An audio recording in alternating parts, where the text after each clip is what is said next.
Hello, and welcome to Martinis and Bikinis, the podcast for everything under the sun. I am your hostess, Veronica Droulia, and I am here to help you navigate your 20s through all things lifestyle, beauty, and fashion. So, if you're ready, let's dive into today's episode. Hello, and welcome back to Martinis and Bikinis. I am your hostess, Veronica Droulia. It's been a while since I've done a solo episode, so I'm gonna take a little gulp of this dirty martini and a mason jar. Dirty martini in a mason jar. I just started making these on my own, and I actually think I'm getting better at making them. I remember an episode, it was actually with Maggie Williams. You guys definitely go back and listen to that episode. She's like a TikTok makeup guru. She is just killing it right now. But it was the first time I made a guest a martini, and I used like stuffed olives with cheese in them, and it got like really cheesy and it was disgusting. And I felt so bad because she drank the whole thing and was like such a trooper about it, but I hated mine. So I can't imagine, what she thought of it. But anywho, I have been gone for an entire month and just came out with season 2 of the podcast last week. So this is really exciting. First solo episode back. And I'm just really excited to get down to like the nitty gritty of today because I have a lot that I want to talk about. But I also want to talk about like survival tips when nothing seems to be going our way because I feel like lately everybody's just been having like just catastrophes all over the place, including myself. So I feel like this is a really great episode to kind of lean on to whenever you're feeling a little down or there's like negative energy all over the place because trust me, I've needed this advice this week. And honestly, just like jotting down some of the things that I prepped for this podcast has helped me so much. But I want to catch up with you guys first and just let you know about what's going on in my life. And I basically left town. I just ran away for an entire month. I went to Europe. And if you guys listened to the episode with my mom, she actually came on the podcast here in New York. It was such a special episode. Super quick, super chaotic. We were running late to the studio, and she is just such a special person because she is just living in her own little la la land.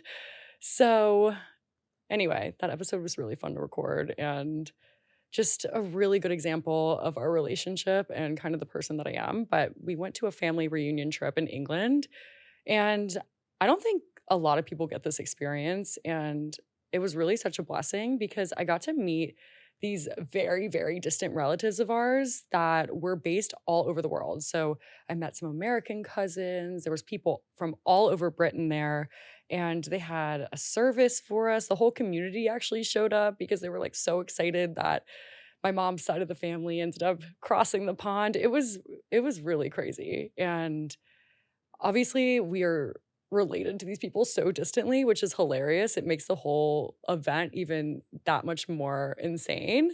But I learned a lot of things about myself and my mom's side of the family. And it was really, really cool. I actually posted a reel on this estate that my mom ended up finding that was like her great, great, great, however many great grandfather's home. And we got to tour it. We were the only people there on the tour. It was like basically a private tour, but it was on accident. And I posted this like extremely satirical video and it kind of blew up. And all these British people started commenting, all these Americans thinking that they're like British royalty, but it was like a complete joke. So that was like the funniest part. I made all of Britain mad. And yeah, that was an experience for sure. But anyway, I want to tell you guys like a little fun tidbit from every single place that I visited. So I guess that's one from England.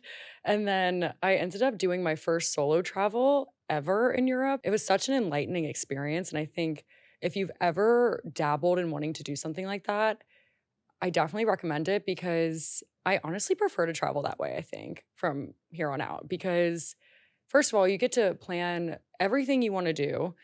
You are flying by the seat of your pants. You get to make the rules. And you also meet a lot of interesting people along the way. But it's really good for self discovery. And it really challenged me because I speak very minimal Spanish. If you guys ever took high school Spanish and that was the extent of it, like, you know that it's not up to par. I'm sure some of you are actually very good at it. I just obviously did not pay attention in high school, and I wish I would have. But anyway, I was so terrified the first day that I was there that I did not speak to anyone. I did not speak to a single human being. And it was honestly such a lonely day. And I ended up coming out of my shell a little bit and ended up meeting some locals and doing some really fun activities. So that was definitely a whirlwind. But then I went to Portugal with two of my best friends from college and just growing up. And it was so amazing, and we are all 3, like, sisters, so we're all so volatile, and it's amazing, though, because I feel like sometimes when people fight, it's this big dramatic thing, and it just extends over a period of time. No, we're dramatic for maybe 10 minutes, and then we get over it, and we make up. So, we're honestly ideal travel partners because we're able to kind of just get it out and then move on. So that was really fun. But there was this one day that we ended up renting paddle boards, and we were at this beach near it was in the Algarve of Portugal, but we were near this, like, really touristy spot, this cave that everybody likes to go to, and we ended up going to the beach next to it and renting paddle boards because I don't know about you guys, but I hate going to, like, super touristy places where you can't even enjoy yourself because you're just scrambling amongst people, and you can't even take good photos of the area. You can't really even enjoy the experience and be present because there's just people everywhere. So we ended up getting these paddle boards and decided that we were just going to roam on our own. And we went to all these really cool private caves. And it was crazy because we went into this one cave that actually had a little tiny private beach on it. And we got on the beach, had our paddle boards, and we were so exhausted because if you've ever paddleboarded before, you know that it requires so much upper body strength and it's exhausting. So we get on this beach and all of a sudden the tide rises and the tide is coming towards us, it's taking the paddleboards away. It was a movie scene, 100%. These boats started coming into the cave, like head on to us. It was nuts. So we immediately left. We were like, nope, we're not doing that anymore. And we wanted to go back to the beach. Then what happens? This man, he was actually the owner of the paddleboard business. He's standing up on the paddleboard, which all of us failed to do, by the way. We were all sitting like little noobs. And he's just like paddling away like Tarzan towards us. And we did not know what to do with ourselves because we couldn't figure out who it was. And then we kind of pieced it together that it was the guy that owns the paddleboarding company. And he was actually looking for us. He was worried about us because we had been gone for so long. And he asks us if we want to go to this natural pool. And before me or my friend could give him an answer, one of my other friends, Madison, was like, yes. So we end up following him to this cliff. He puts all of our paddle boards against the cliff. We kind of have to like raise them above the cliff. And I had just injured myself the day before on a hike. So my leg was all cut up.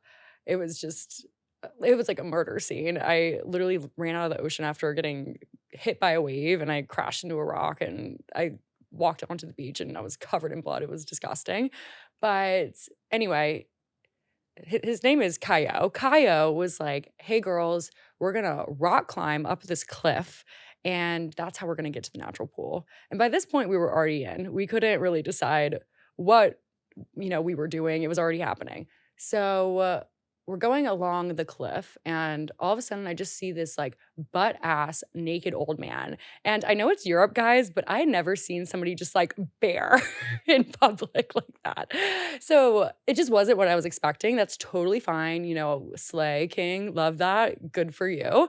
But I ended up going around the corner, saw him, and was just so confused. I did not know where this guy was taking us. I was like, what type of community are you bringing us to? Because this is very strange, at least for an American. We're just not used to that. So anyway, we end up getting to the natural pool. we crossed over the path of the naked man. And this guy, the paddleboard company owner, goes, "Okay, see you down there, girls," and just jumps off this cliff. And me and my three friends are looking at each other like, "What do we do?" So I just don't even say anything. I don't do anything. I just jump after him. And my friends are up there like, "Veronica, what the fuck? What are you doing?" So we ended up spending the entire day at this natural pool. It was absolutely stunning. All these people started pouring in. There was like all of these locals, and it was just a really authentic experience. So if you go to Portugal, definitely just take the road less traveled and just try and do some adventurous things, especially in the Algarve. We had so much fun. I think that was one of the highlights of my trip because it was just something out of a movie. It was really nuts. So, those are my three key highlights from the three places that I visited.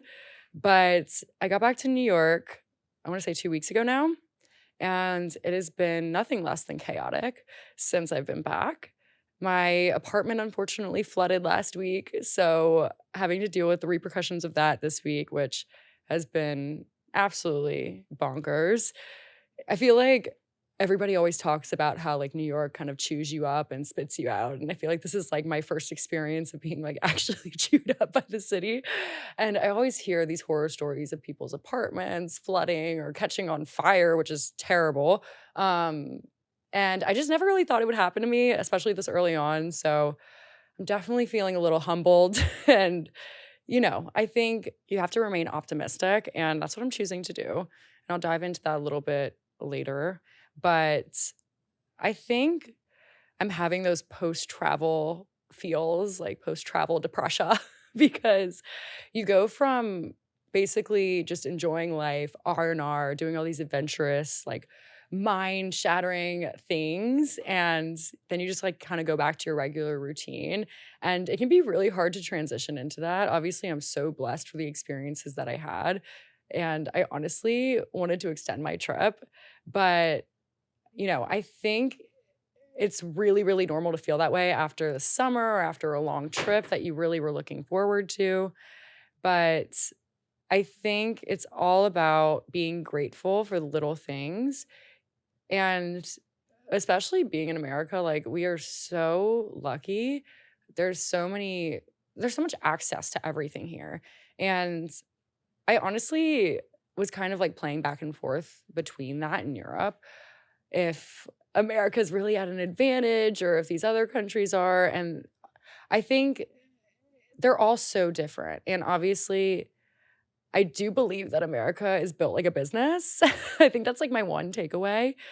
But I do think that it is such a luxury to be from this country. And I am grateful to be back. So I'm going to transition into just, my current goals. And I'm really looking to get back into my wellness girly shit. I feel like that's really going to help me feel grounded and recenter me back in to being in the city and making it my home. I feel like I'd gotten here in July. I had a month of being here and then I took off for a month. So I feel like I'm still kind of getting my footing here. And especially with like the flooding and all of that, it's kind of making it difficult to be honest. But I think it could have been a lot worse. My landlord, poor thing, she accidentally like left the sink on and it flooded the entire apartment. The bike shop underneath basically called the superintendent and was like, "Hey, there's water dripping from our ceiling. Well, what's going on?" And he came up to the apartment and there was water everywhere. But thankfully, it didn't damage the entire apartment, just like a little section. So we're living. It's all good. So definitely want to get back into my wellness girly shit, journaling, meditating, just like really leaning into myself and my self improvement. And I think those things are what really helps me feel settled and just good and at peace. So I think while I'm transitioning to a new city, it's going to really help me feel like myself and also maybe help me learn some things about myself along the way. I really want to elevate my brands. I feel like that's what I've been doing, especially on this podcast. I know a lot of you haven't seen the video format yet, so definitely head to YouTube if you haven't yet. We've been putting all of the full podcasts on there, and I've actually been wearing like a little uniform. So I'm just kind of tweaking things in little detail oriented ways, but I've been wearing my like pantsuits, my little bikini top underneath, having my martini. And I feel like it's just helping me create some accountability with myself, showing up for my guests in a presentable way, having a drink for them, and just kind of creating a whole brand behind it. So, again, if you guys haven't looked on YouTube, definitely go check out the full videos. And I'm also just in this transformation era of building my brands even more. So, Noah, we're actually in the brainstorming process right now of our next collection for spring summer 2024. And if you guys don't know what Noah is, it is my swimwear line that is based out of New Orleans. Started with two childhood friends. We were Hurricane Katrina kids. Back in 2005, we reunited 15 years later and started a sustainable recycled hemp material swimwear line that is co-ed. So, ladies, we got your bikinis. Guys, we got your swim trunks. Definitely check it out and sign up for our newsletter and stay posted for our next collection next year. But it's been really fun because I'm really branching out into a lot of different pieces and elements and events. So, this is a really exciting time. But yeah, I'm just trying to like really elevate my life, my brands, and just really get into a routine. So, moving on, what you came for this podcast for. I want to give you 5 survival tips for when nothing seems to be going your way, because that's me this week. And I feel like I've done a lot of self reflection and I've really experienced like a lot of it this week, just panicking and stress. And I am choosing to be so incredibly grateful for the things that I have in my life, but I want to acknowledge that I am not an expert on this. I am literally giving you tips based on what I basically did wrong this week. And I think now going into stressful situations here, I feel a lot more prepared. And I think everything in life is a lesson. And especially here in New York, I feel like the things that I have learned along the way that have been stressful have just shaped me into a stronger, more resilient person that's capable of living here. So, step one, panic. It's really funny because my ex-boyfriend used to like say this all the time. He'd be like, "What's step one?" I'm like, "Panic." So, shout out to him, honestly. Good job. But panicking is bound to happen. So, you might as well embrace it. Get your emotions out, feel it, blow up your bestie's phone, cry about it, feel the feels. It's normal, it's natural, it's human. And sometimes a good rant can really let off some steam. So I think the number one thing that people will tell you not to do in a stressful situation is panic. But I honestly think embracing the panic is really important because otherwise you're just going to let those feelings bury deep, deep down in there. And then it's going to like come out in some other form or way. And I think it's so human to have these gut reactions. And I think we're so afraid, especially in the society that we live in today, to have, just a complete meltdown. And trust me, I had so many of those this week where I was just panicking, melting down, ranting, and I think it's really good for the soul. So if you just need to let off some steam, panic a little bit, get it all out, get it out of the way, and then you can move on to step 2. So, step 2, depending on the situation at hand, I think that's an important thing to note. Take a breather if you can. I know that there's emergencies sometimes whenever things are not going your way, but I think you should take a moment to sit back and think, okay, is this actually an emergency? Or is this something that I can just take a step back from at the moment and then return to? So, I really like to do this whenever I feel like I need to take a step back from a situation after I've kind of felt all the feels and had my meltdown and just truly tackled those emotions head on. I like to get some movement in. So, whether that's going on a walk or a Pilates class or walking around the neighborhood, getting some fresh air, a yoga, stretching, I feel like our body stores so much pent up energy. And this is a true release, and it will ultimately make you feel so much better. more calm and give you the ability to tackle whatever it is that's in your way. So I did a yoga class yesterday because I was just feeling like all the feels. There was just a lot going on at once. And I felt like I was just feeling all of these things come up. And I decided that I was going to take a pause and I was going to go take a yoga class. I did this whole power vinyasa class, and you guys, I literally felt the emotions like leaving my body. Like, I feel like our body has so much trapped energy. So, really just stretching, moving, just shaking that energy off of you is so vital. And not even in stressful situations. I feel like there's been times where I've been taking like a workout class, or I'm at personal training, or I'm working out on my own. And I just have this like sense of relief all of a sudden. And I swear it's just our bodies like releasing that pent up anger, negative energy, and it needs to rid itself. So do your thing. So I also think meditating is really important. So I really need to work on this because I always meditate in convenient times. So whether that's in the morning or at night, but I never think to meditate when I'm actually stressed out. I don't know if anybody else can relate to that, but there's so many apps out there. There's so much accessibility. So I think something really important is to dial back and think of what you can do to just slow down your heart rate, make yourself feel a little better, just create some space, and also just sit in silence and process your thoughts and your emotions. So, meditating is a really, really great resource and really great thing to hold on to. You can also listen to a podcast. You can listen to Martinis Makinis. I'm always here for you guys. And you can also treat yourself to a solo date. I did that last night after my yoga class. I was gonna cook, and I honestly just did not have the energy. There's a lot going on in the apartment, so I ended up just going to a restaurant, just a little casual place, and I ordered a nice meal, sat in the back, and just dined by myself. And I have a lot of friends that always approach me about how I go on solo dates or how I do things by myself all the time.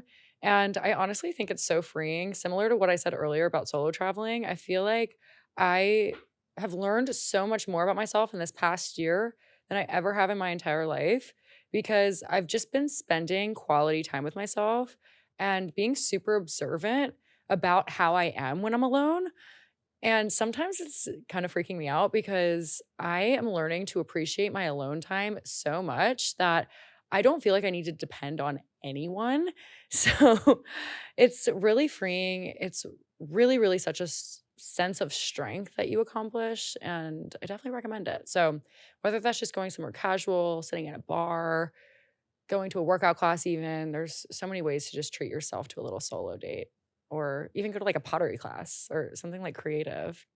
Just get your hands moving, do something that, just really takes you out of your head and you can kind of just let loose and have fun. Moving on to number 3. So, I feel like this one is obvious, but I think it's important to think of solutions and be solution oriented or just create a backup plan, create a plan B. So, one time a friend told me the saying, everything is figure outable, and preach, sister, because I swear I use that as my mantra all the time now because truly everything in life is so figure outable. And I know that's not a word, but it's really helpful for me because I think we take ourselves so seriously sometimes and we take the situations at hand so freaking seriously. So I think it's important to just like really acknowledge that you are capable of figuring this out. There's so many options and ways for you to figure out this challenge in your life. And I know that there's ways to just convince yourself that whatever you're feeling or whatever's going on is impossible and the task at hand just seems like there's no end, but you have to convince yourself that everything is figure outable and that there's a solution to everything in some way, shape, or form. So there's also a way for you to come back better than ever. I feel like everybody that it's kind of like the stock market. I don't know anything about the stock market, but here I am teaching you like just a little metaphor about it. But whenever like a stock is dipping, that's whenever you buy in. That's whenever you're like, all right, let's fucking go. But then whenever it, increases, it's going up, everybody's like, woohoo, let's fucking roll. This is awesome. So you're gonna have to treat it like that. Just whenever you're at your lowest low, just know that you can't really go any lower. You can only go up. So what I like to do whenever I am trying to think of solutions or just figure out a plan is go on a phoneless walk, or I'll put my phone on do not disturb and just think. And I think that's so important because there's so many distractions in our life.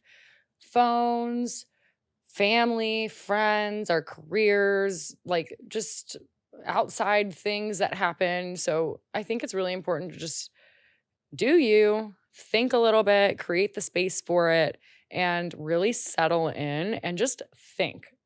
Think about what you can do. Think about what's bothering you. Think about the challenge that's at hand, what you can do to overcome this challenge. And I swear it's a lot better than like scrolling on your phone, trying to think and multitask. And yeah, it's not going to benefit you. It's not fun. It's going to stress you out even more. So take some much needed silence time and just think about what all your options are. So I think clearing out distractions so that your brain is fully functional is essential. Or even a manifestation meditation. I actually had Christina Carmona on the podcast last week. She is the founder of an accessories line called Island to East Side. If you guys haven't listened to that episode, definitely go back and listen because she is such a baddie. She's like the epitome of like badass female entrepreneur. And she's literally been featured in Vogue, Sports Illustrated, USA Today. It's incredible. So she actually invited me to her candle launch event, which was the following day.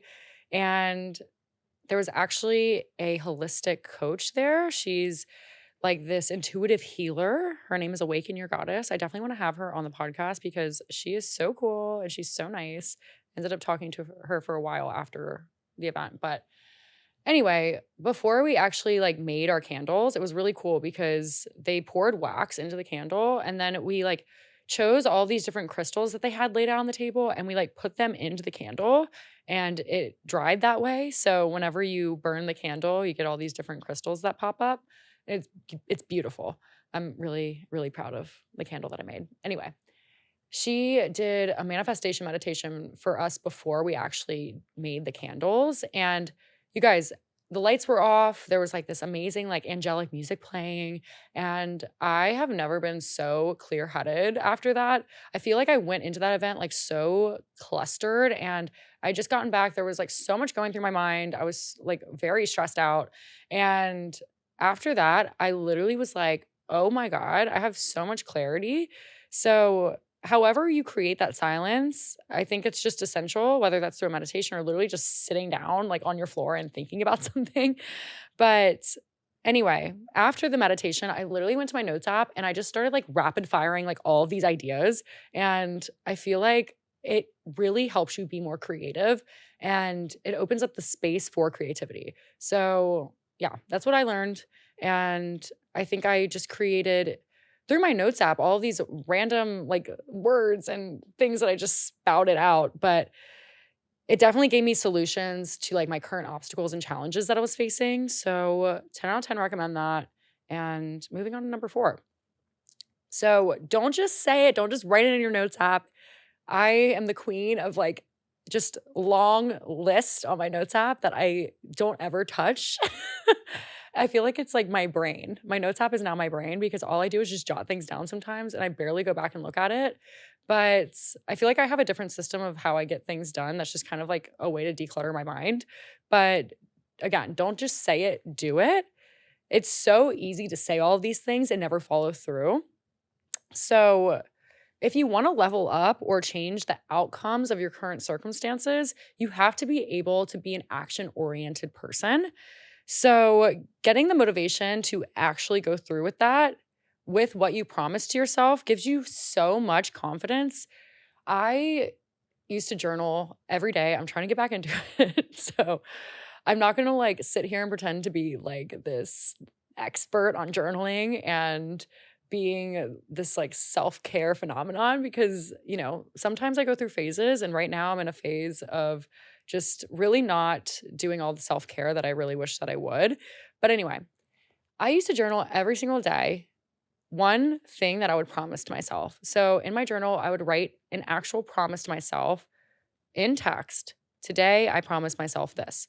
And it could be as little as going on a walk or calling your mom. And if you accomplish that specific promise to yourself every single day, no matter how challenging it is, it can literally be so easy as giving somebody a phone call. You are going to build so much confidence within yourself because you are holding yourself accountable and you're not relying on anybody else to hold you accountable. You don't need an accountability partner. You are your own accountability partner and you're able to just achieve the task at hand. So I totally recommend anybody that feels like they're like struggling with a lack of motivation or I have imposter syndrome. Everybody has it. If you're feeling like just a failure for some reason, trust me, I've had a lot of those moments recently, even though I know that I'm not. I feel like it's really important to promise yourself things and follow through with them because not only does it build accountability with yourself, but it also makes you feel like you accomplished something that, you know, may have not gotten accomplished if you didn't promise yourself that at the beginning of the day. So, no matter how busy that day got, I always made sure to follow through with my promise, and it taught me to become more accountable with myself. End of story. So, moving on to number 5, always see the bright side and remember to be grateful no matter what. And I know I've talked about gratitude this whole episode, and here's me trying to convince myself to be grateful for all the little things, even if you have to lie to yourself at first. Just start saying these things because I swear the things that we say out loud resonate with our body, they resonate with our cells. We are truly manifesting the things that we want in life when we speak them into existence. So that's why I am such just an advocate for people not speaking badly about themselves and treating themselves like their own best friend because trust me, I'm not perfect at this. There's sometimes where I'll say really silly things. Like the other day, I was like, oh my gosh, like I'm such an idiot because I had messed something up. And even just saying that is just not good for your self esteem. And also for the person that you're telling it to. They might start believing that you're an idiot if you just keep saying over and over again that you're an idiot. So speak to yourself really kindly. Speak to yourself like you would to your own best friend. And just be really, really conscious of that because the things that you do say really matter. And I also feel like people will come for me a little bit whenever I say this or claim for it to be some sort of like toxic positivity. But again, I said this in prior episodes. I am a firm believer in YOLO.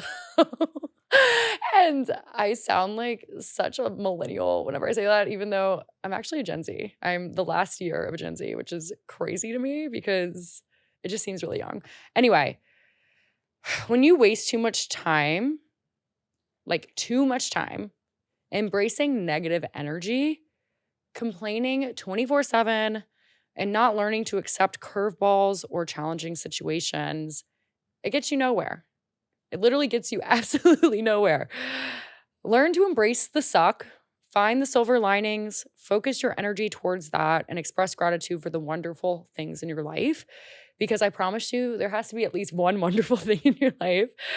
Sometimes I notice even that the little things that I'm complaining about are somewhat a privilege. So, like, even going on a walk, if you're just like pissed off at the world and you're like, fuck this sucks, literally look around, like, hear the wind, the rustling of the trees, like the birds chirping. Like, you're lucky to be alive. Enjoy that and embrace it. But I'm not saying that things don't get hard. Like I said, step one, panic. Like, you're allowed to do that. But I think it's really important to express gratitude and also just realize what a privilege it is to be alive. And, you know, every day is such a mystery. You never know what's coming next. And I try to remind myself that things could always be worse. I think optimism is essential in order to live a happier, less stressful life. Because I think the way that we speak to ourselves and our situations sets a very strong tone for the way things will progress. So, for example, like, I just feel as if I have some friends sometimes that, you know, Well, tell me things in confidence, obviously. And I think it's so important to express any sort of bad feeling that you're really struggling with, or any just sort of mental health problems that you're having with somebody that you can confide in and you trust. But I get so, so sad sometimes when people just talk so down on themselves to me, because I think it's so easy to be your worst critic. And I look at these people and I'm just like, I look up to you so much. I'm so inspired by you. And you are a remarkable person. So I promise the way that you think about yourself, if you're feeling badly about yourself or feeling negative towards yourself, is just your inner critic speaking to you. And going back to what I said, but you really do have to treat yourself like your own best friend. And I want you guys to know that this podcast is always a place for you to come as you are and hopefully take something, learn from it. And I learn from you guys all the time. So let me know what you guys think of anything that I just spat out in this episode, because I feel like I'm learning and growing with the growth of this podcast. And just being able to connect with you guys has been such a blessing and such a luxury. And I absolutely love whenever you guys just tell me what you think of the podcast, what you think could change, what you think is going well. It really helps more than you know, because I would absolutely love for everybody to just give me 5 stars all around and positive compliments and good things, and just say, all of the best things about this podcast. But unfortunately, that's not how life works. But I realize that there's ways for me to grow and there's ways for me to become a better podcast host. So if you have any tips or recommendations, I absolutely love it. I am so accepting of positive criticism and constructive criticism. So please let me know if there's anything that you think could just elevate this podcast, or if there's anything that you want to hear, if there's any people that you want me to have on. I actually did a questionnaire on my stories about people in New York that you would like for me to interview. So throw them my way, send them my way. I would absolutely love to have a conversation with anyone that you think is inspiring, creative, imaginative, adventurous, unconventional, all the things. And I love you guys. Remember, if you do like this episode, like, rate, and subscribe to Martinis and Bikinis on Spotify or Apple Podcasts. And I don't know why I'm saying that, because you're clearly listening through a streaming platform. But we really like to embrace the sexy chaotic here, and I'm here for you guys. And it is Suicide Prevention Month as well. So remember to take care of yourself. Remember that nothing in life is perfect, and we are all growing, learning, adapting together. And I will see you guys next week. I'm always a helping hand, so please feel free to reach out to me with any questions, concerns, or if you just want to chat. Also, you can follow me at Veronica Droulia. That's VeronicA. And you can follow Martinis and Bikinis at Martinis and Bikinis Pod on Instagram and TikTok. Cheers. Evaluating your relationships is the number one thing that should always be on your mind. Yeah. Creating boundaries is huge, and it's something that I'm still working through. I kind of want to talk about the Bachelor franchise just for a second. No one that goes in that show know who they are in that situation, because you've never been in it. I don't care how much deep work you've done, how much you read. If you've never been in a position like that, to be so vulnerable and open, you don't really know who you are until you're in it. I moved to a content house, which is basically just a house full of other creators that were doing Instagram or TikTok or YouTube or whatever. And it was the first place